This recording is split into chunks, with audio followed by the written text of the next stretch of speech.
Hello, my name Kia ora and greetings. My name is Dr. Pauline Stewart and I'm the Executive Officer and founder of Family Drug Support, a nationwide not-for-profit organisation in New Zealand, set up to support family whānau who are impacted by the alcohol or drug use of somebody that they care about. It's my absolute pleasure tonight to introduce Professor David Best, who has kindly agreed to share his extensive knowledge with us about how alcohol and other drug use impacts family whānau and how recovery of the focal person develops and grows. David is the director of the Centre for Addiction Recovery Research at Leeds Trinity University in Leeds in the UK. And he is a world expert in the field of recovery and how recovery develops and is maintained. So I'd like to hand over to David so we can gain the benefit of his wonderful extensive research and knowledge. Thank you so much, David. Thank you, Pauline. And that's a fabulously generous way of saying I'm very old and I've been around for a long, long time in this field. So, yeah, my name is David Best. I have various academic roles and titles. So, as well as working at Leeds Trinity, I'm an honorary professor at the Australian National University in Canberra and an honorary associate professor in the Eastern Health Clinical School at Monash University in Melbourne. And I'm the president of the Recovery Outcomes Institute. I've worked in the addictions field now for pretty much 30 years, virtually my entire career. And the last 15 of those years have been focused almost exclusively on recovery, on understanding recovery. But it's also worth saying, I myself am an affected other. So I was brought up in an alcoholic household. My father was an alcoholic. And I came from a family where my mother was from Glasgow and my father was from Belfast. So our whole family was suffused with alcohol culture. And I think this has strongly influenced my own thoughts and feelings. And I have to say, my view on this topic is that family members really don't get the support or engagement they deserve from in specialist mainstream services. And it's increasingly a worry with recovery support services that I think they're in danger of going down a similar road of excluding and marginalising family members. Anyway, what I'm going to do over the course of the next half hour or so, and I will try and keep this to around half an hour, is to review some of my work in this area and some of the general assumptions and philosophies around recovery. And I think it's really important to say the shift from an acute care paradigm to a recovery model is fundamental. It's not just a subtle shift in emphasis or a subtle change in how we conceptualize things. It's a fundamental paradigm shift in our understanding. So in some ways, the switch to a recovery model should facilitate a much stronger family-based approach. And just to characterize, and on this slide, really what I've laid out is what I see as 6 of those fundamental shifts.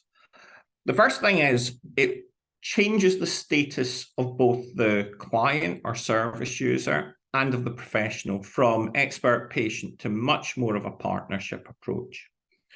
It switches the focus from a deficits model to a strengths approach. And it switches the location of change from the clinic to the community. And what that means fundamentally is the family are absolutely central. Social networks are crucial. And for me, I think it also changes the location of what happens. Recovery doesn't happen inside of people, it happens between people. It's an intrinsically, fundamentally social process. And it places a great deal of emphasis on the role of the peer rather than the traditional top professional. I think we have to be careful about avoiding throwing the baby out with the bathwater and saying professionals have no use. But there's a much more prominent role for peers and people who are experts by experience. And there, I think that offers a new set of opportunities for families and family members. The last point is more of a dully scientific one. In that, one of the big initiatives I have at the moment is about inclusive recovery cities and how we try and locate recovery within an ecological model.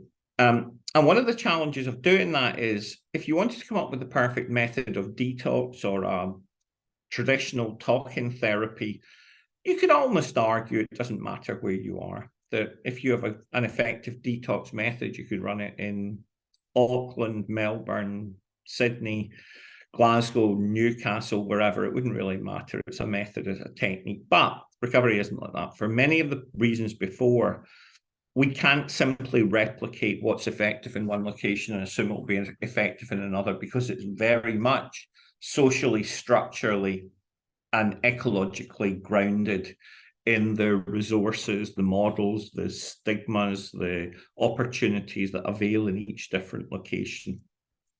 So one of the challenges for a recovery-oriented approach is it has to have a specific founding and grounding in the location it takes place.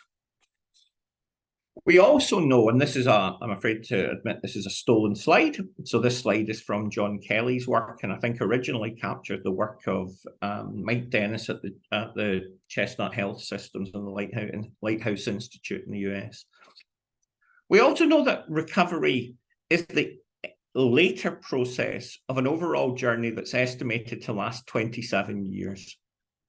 And I hope for the people who are watching this, the key box in some ways is the blue box at the bottom right. We estimate that roughly 58% was the estimate from SAMHSA in 2009. Bill White has argued it's probably slightly higher at 60%, and John Kelly has recently suggested that between 60 and 70% of people who have a lifetime substance use disorder will eventually achieve full and complete recovery. In other words, 5 years of continuous non-use. It's not straightforward, and the whole idea of a 27 or 28-year career is it's a long time. And I'll come back to this concept later. But one of the things that predicts some of the variability in the length of the addiction career is the recovery capital somebody has available to them. In other words, the internal and external resources that are available to support their journey. And that includes families. And that doesn't make that a simple or straightforward process, because many family members will have to experience their own recovery journeys as part of this model.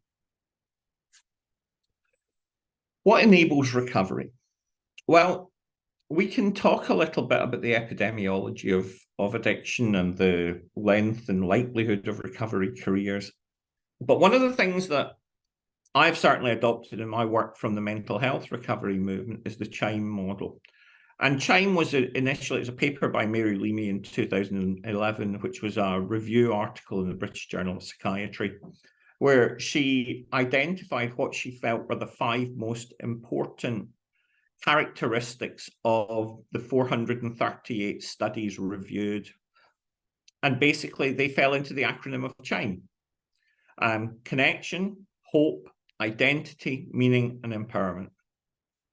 And I have shamelessly translated and used this in my own work when I evaluate and review any recovery service. And by extension, I imagine this would also apply to a family service. And the letters are nearly, but not quite in the right order. Essentially, it all starts with positive social connection. And I think if you go back to Rudolf Moose's work in 2007, he would argue that social learning and social control are the 2 fundamental prerequisites of effective recovery pathways. But human connection is fundamental. And in the course of my career, I've collected about 3,000 recovery stories. And the only thing they all have in common is nobody does it alone. It's intrinsically a social process. And for me, there are effectively 2/3 golden threads in recovery. One is human connection. The second is meaningful activities and a sense of purpose. And third is a safe place to live that's free from threat. The positive connection basically generates hope that recovery is possible, which in turn, and this is the part that's out of order, generates the drive, motivation, energy to engage in some kind of meaningful activities. Those meaningful activities provide a sense of positive identity and a sense of empowerment, and that becomes a virtuous circle of the IME part of the acronym.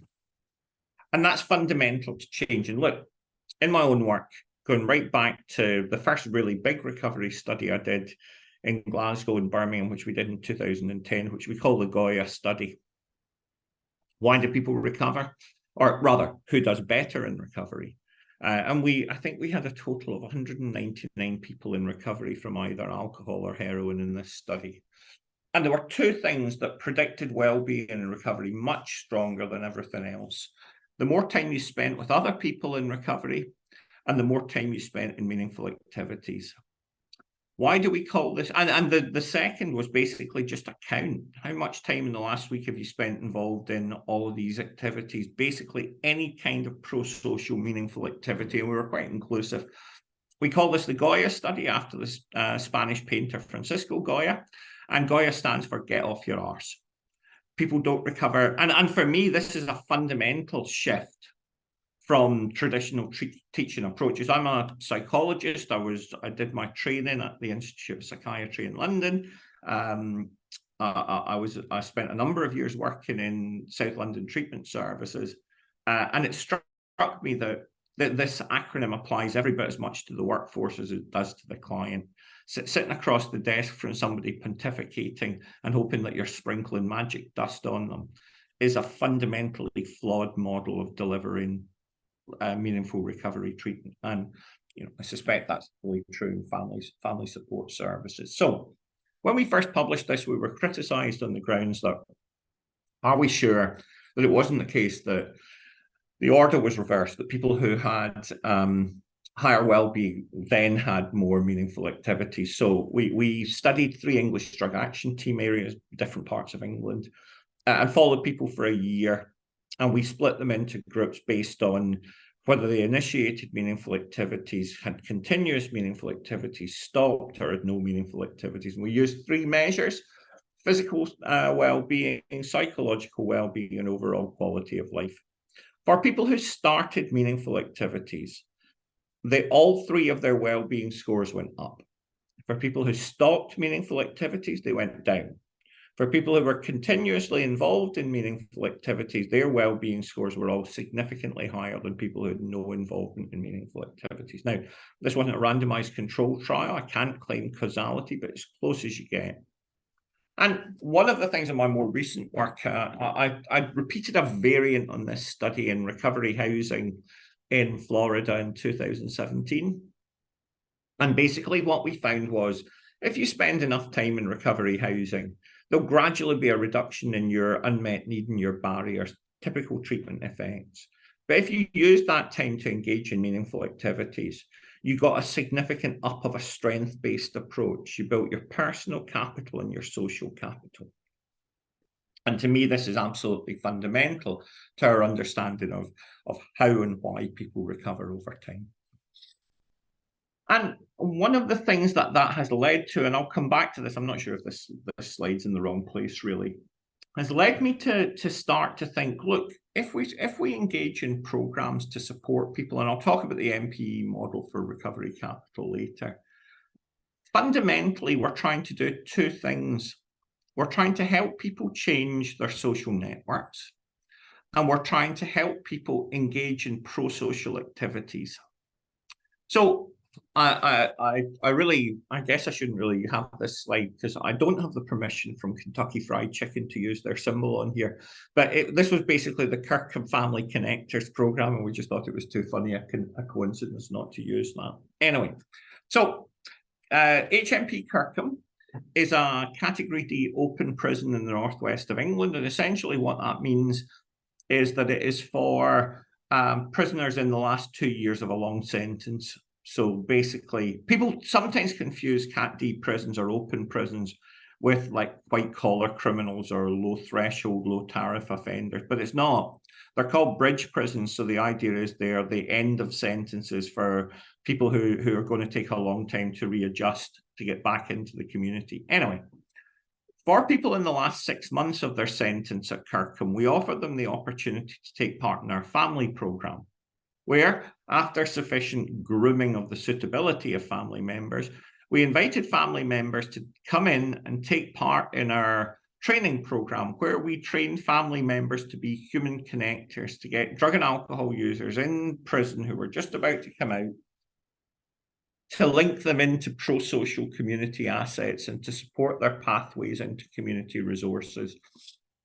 In essence, what we were doing was we were using family members, not as pseudotherapists, but as human bridges into pro-social groups. And whenever we do this, we identify 4 categories of resource. So they are sport, art and recreation, education, training and employment, volunteering and community engagement, and 12-step and other peer-based mutual aid recovery groups. And what we got with this program was a phenomenal level of success. And we got a phenomenal level of success basically for 2 reasons. One, we managed to generate lots and lots of pathways to pro-social activities for people coming out. And it gave the prisoners a sense of hope and purpose. And as I'm sure you're aware, the first month out of prison is a massive risk for overdose and overdose mortality for prisoners. But the other thing that we found that kind of, I don't know whether it surprised us or not, was that because of secondary stigmatization, many of the family members themselves had almost no prior access to community resources. So not only did they act as human bridges, they acted as beneficiaries of this model.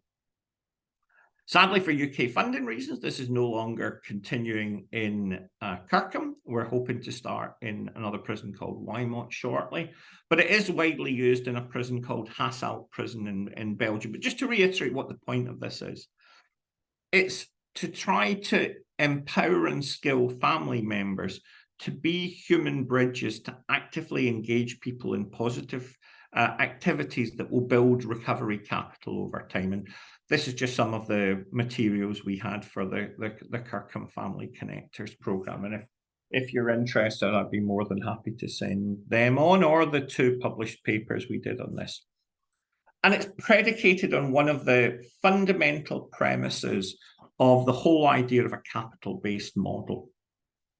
And my own academic mentor is a wonderful academic from Australian National University called John Braithwaite, who last year published an incredible book called Macrocriminology and Freedom, from which I've taken this quote: "Social capital, human capital, recovery capital, and restorative capital are unlike financial capital in that they are not depleted through use. When you spend your money from the bank, you deplete your capital. When you trust someone, you do not deplete trust.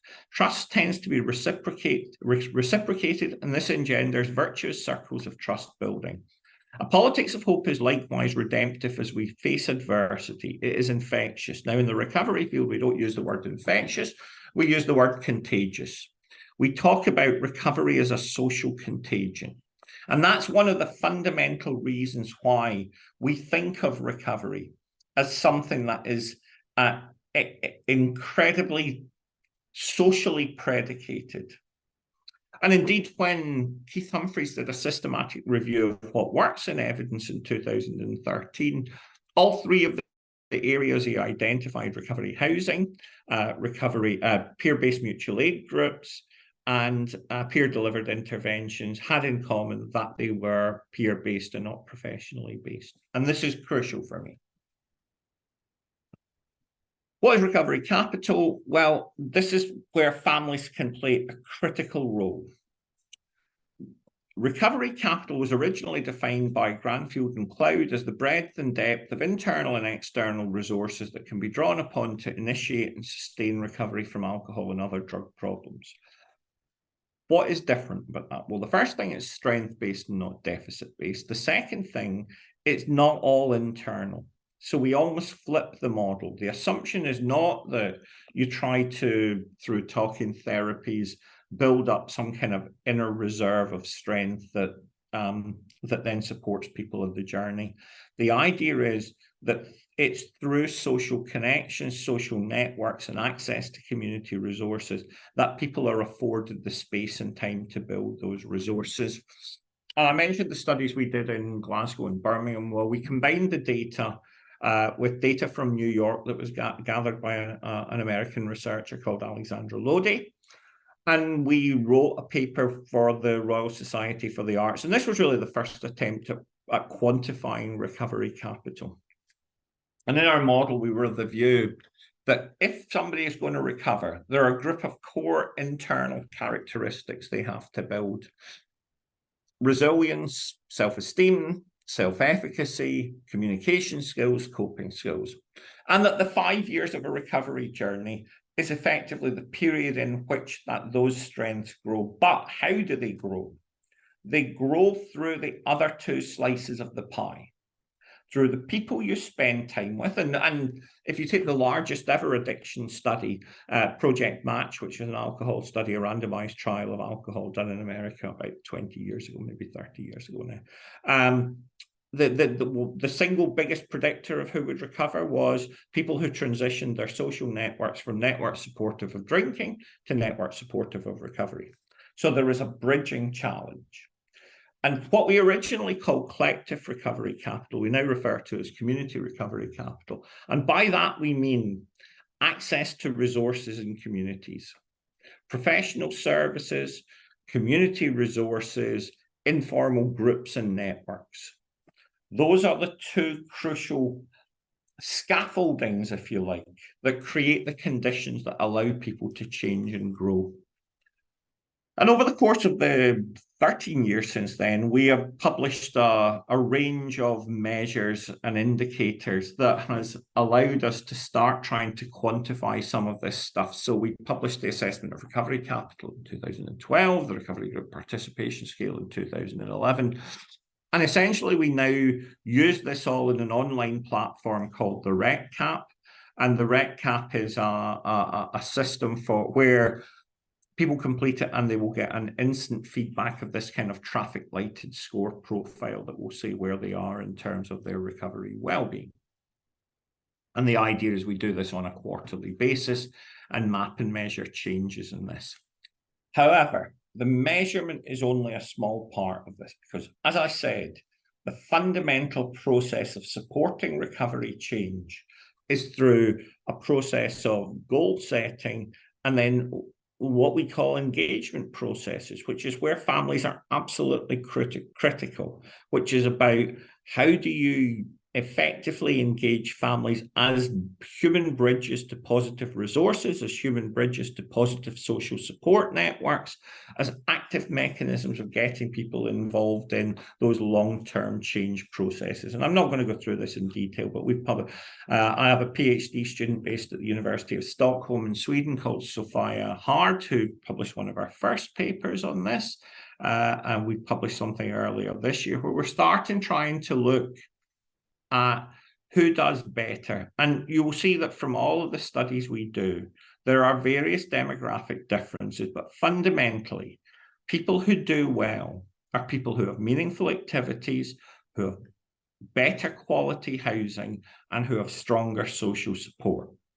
And if you were to try and think of what do family members, and incidentally, this is a talk about recovery where you will not hear me talk about motivation at all.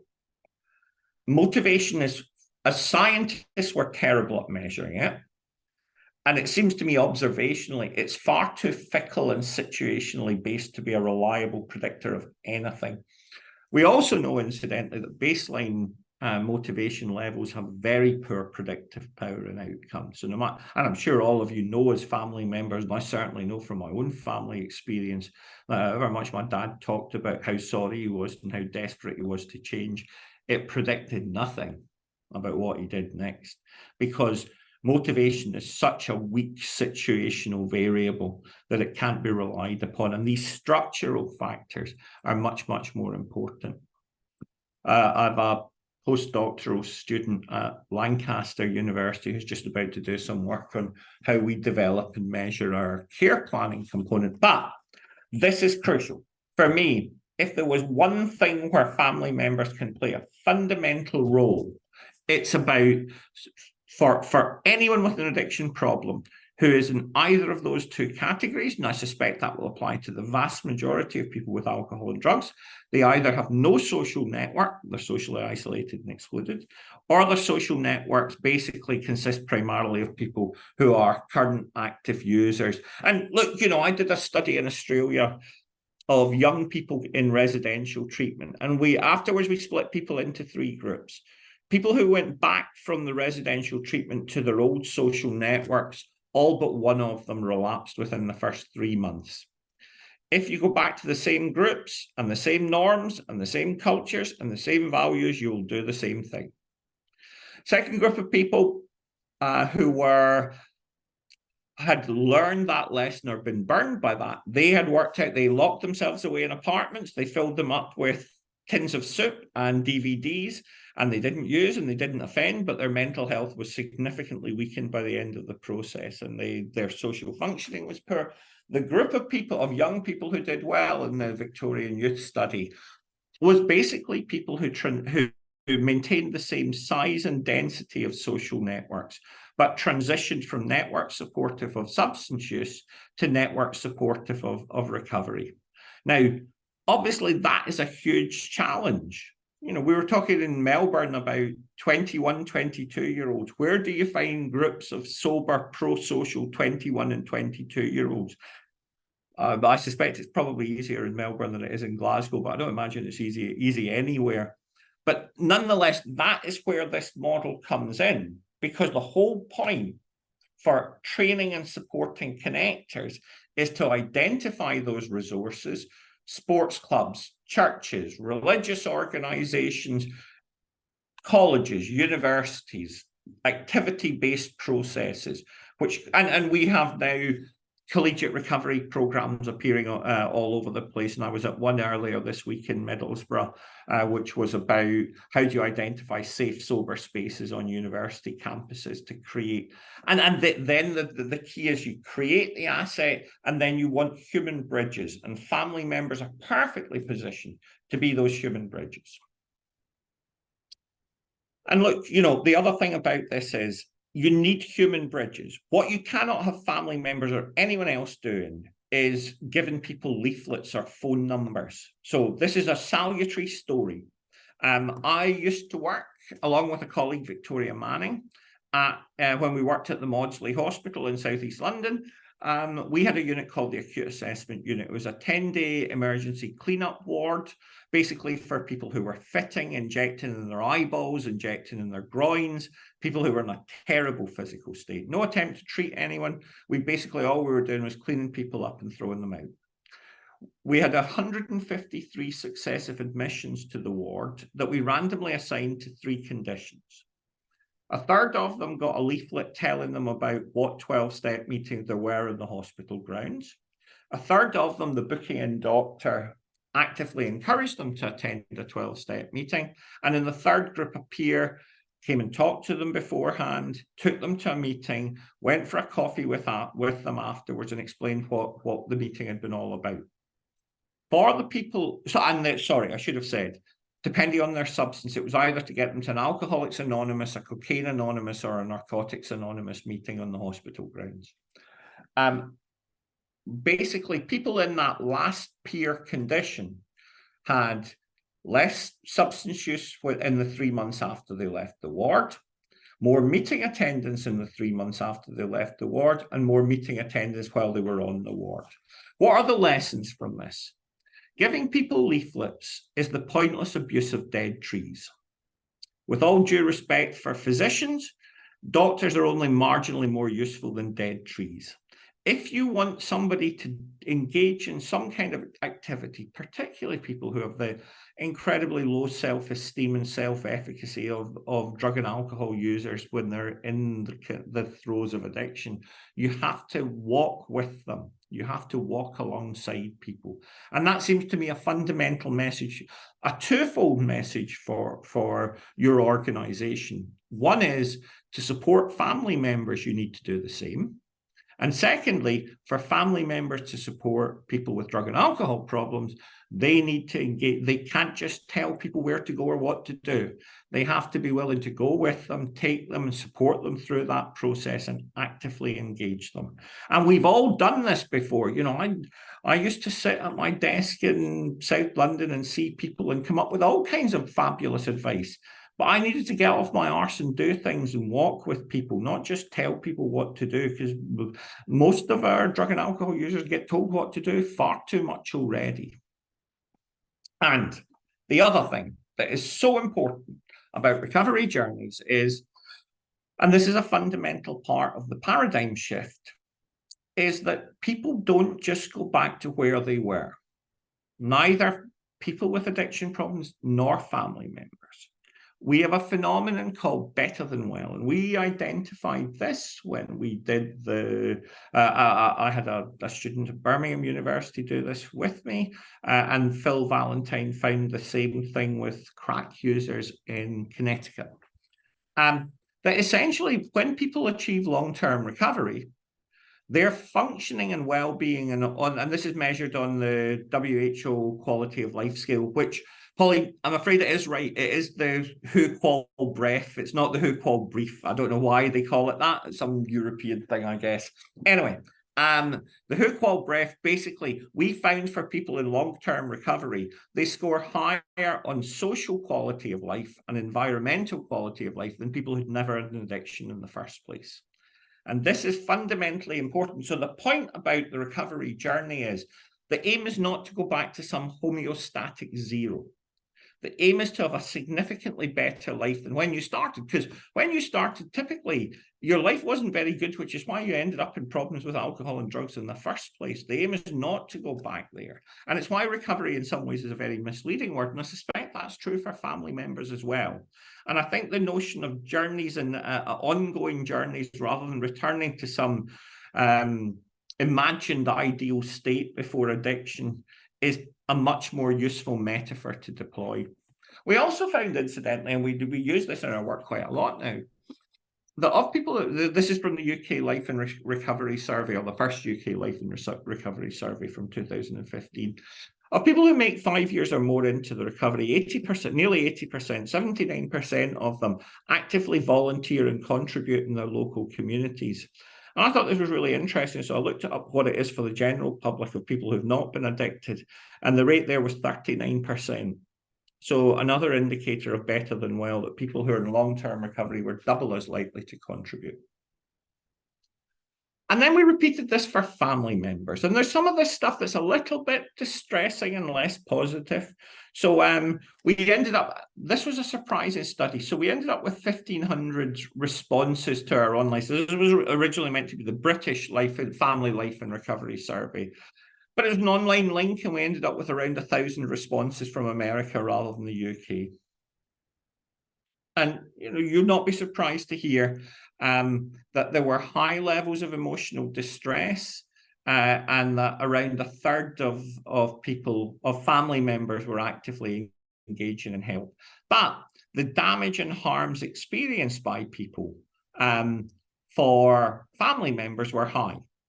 And there was, I'm sure you realize this, that the improvements in well-being for family members when the individual enters recovery is significant, but it doesn't completely reverse the damage done. And that will be a continuous story through this, that so that there's a high loss of children into child custody when family members were in active addiction, but there's also a significant return to the family when the individual's in recovery. One of the things I think that surprised me most was the high rates of domestic violence. I wasn't surprised about when inactive addiction, but I think I was quite surprised by the rates for when people were in recovery. And I guess one of the things that's interesting here is that it's both ways round. So if you look at the second pair of columns, when the user's in recovery, there's around 10% of cases where the individual in recovery is the perpetrator, and around 10% where they are the victim of violence. So in other words, it's not a one-way street, or at least our survey suggested it wasn't a one-way street. Nonetheless, in active addiction, you can see that the rates of violence perpetration on family members is huge, and that it changes significantly with recovery. But what we found was that recovery does make a massive difference to families. It doesn't mean the family member recovers, but it means the level of adversity across all 5 of the domains we looked at. And the 5 domains we looked at were finance, employment, health, social functioning, and families. And there were massive improvements in all of them when the person recovered. But not complete improvements. And I think one of the challenges, and I have to admit the science isn't good enough in this area, is that we don't know the matchup between the time to recovery for the individual with the addiction problem and the time to recovery for the family member. And, you know, there will be all kinds of reasons for this being different. And it's one of the reasons why. I started with this and I'll finish with this. About 10 years ago in America, there was a massive enthusiasm for what were called recovery-oriented systems of care, or ROSCs. And the idea there was a very joined-up system for effective treatment and support for people with addiction problems.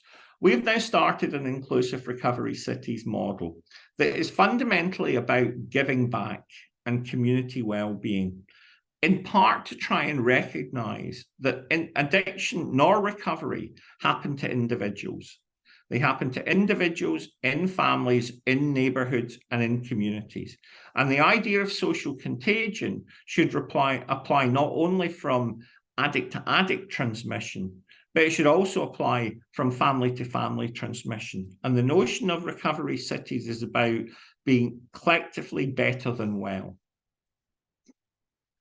We are also in the middle of developing all kinds of other tools and measures, but we are piloting in partnership with an organization called the Phoenix.